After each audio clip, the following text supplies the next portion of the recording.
Well, I never use the word fault. It's not a concept that exists in my understanding of things because the logic then is, well, why were my parents like that? Did my mother create the Second World War? Did she invite the Nazis into Budapest?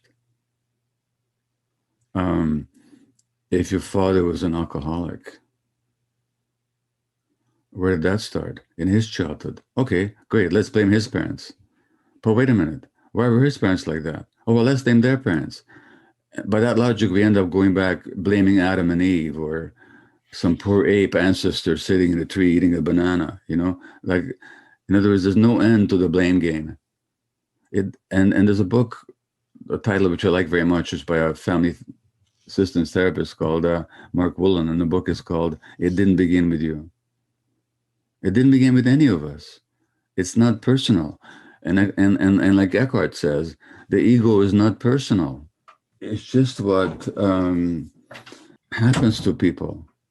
So no parent deliberately screws up their kids. It's not a fault.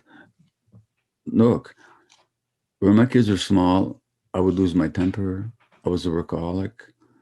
I was there for my patients. What a wonderful doctor who's always available. Guess where that leaves his kids?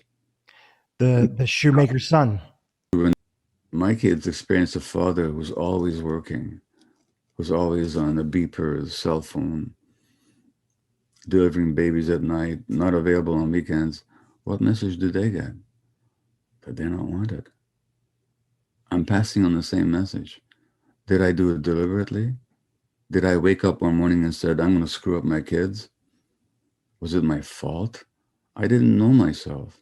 And as Eckhart says, without consciousness, there's no responsibility. There's no without awareness. So there's no point talking about fault. It's a question of just being compassionate towards every generation,